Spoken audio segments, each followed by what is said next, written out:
people, how are you? I'm Prila and I'll share with you some difference between schools in Canada and in England.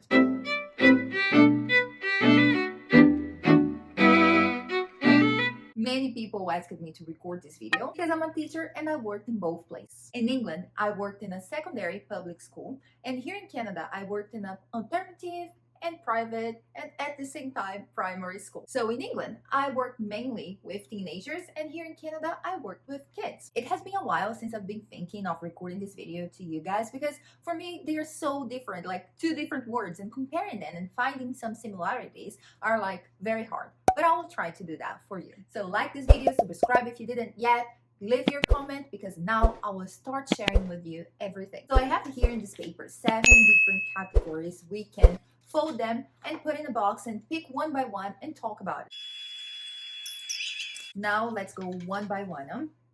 First one, difficulty. Where the school is harder, like here in Canada or in England. In my opinion, I think the schools in England are harder than here. But again, in England, I worked with secondary kids. They were like high schoolers, and the subjects were focused at GCSE to the end of the school. So they have to study like English literature and things like that. And here, working with kids during the literacy process, it was a bit easier, but like I have contact with other kids that are like at the secondary school, and I think subjects in England are still harder than here in Canada. My opinion, everything I'm sharing here is about like my own experience, and I'm saying this because if you were watching and if you don't agree with me, you are totally entitled of your opinion, but I'm sharing mine. And here's the second one. Oh, I got two at the same time. Okay, second is the curriculum. Again, I think this one England would win because the English curriculum is so old. They have to, study about the British Empire. And as you may know, the history is huge and the literacy as well. And Canada is like a baby country comparing with, England. So it's history and things like that. They're not, the same. They don't have the same amount of things. So the curriculum here, we studied about like Canada in general, but the USA as well. But I think the English curriculum is like deeper than the curriculum here. And how I know this information? In 2017, I studied for a semester in Carleton University in Ottawa, and I took a semester at Canadian Studies, not as a student, but as a guest, but still I studied everything. I did the test and things like that. And I saw a lot about the Canadian curriculum and what they teach at schools, and the professor was explaining exactly this, what I just told you. The history and everything in Canada, it's so new, and we are filled of immigrants like me. So the Canadian history is like still in process. It interferes on Canadian curriculums, of course. But let's go to the next one. The next one is happiness, where people are happier. It's here, students and teachers. Well, for what I've seen, the students here in Canada, they are happier. But again, I work with primary school kids, so we had lots of times outside and playgrounds, while in secondary schools, like in general, you have to focus on studying, and not that much fun usually. So kids here in Canada, happier. However, teachers in England, they seemed happier for me in the schools I worked with. Next one, aims, the goals of both schools. Well, the aim of the secondary school is to finish school and find the kids a job or get them ready for college or for university.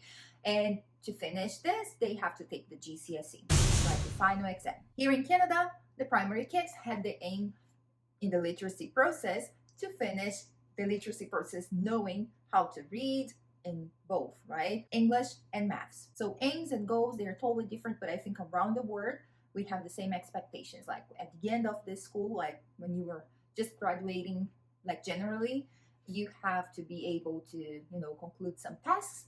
And for primary, the main task is like reading and writing and communicating your ideas and your opinions as well, right? Next one. I'm enjoying this, are you? Lunches and breaks. Okay, Canada has, at least the school I worked, it had like 2 breaks of 20 minutes, while in England we had a big break for lunch of 30 minutes. And throughout the day, sometimes we had some gaps in like 10 minutes break, or, and especially when you're changing from one class to another, not that is a break, but like you have at least a gap in the time. So you have more breaks in England than you have here in Canada. Maybe it depends on the school, but in my experience, more breaks in England. Uniform. Bum, bum, bum, bum, bum. Well.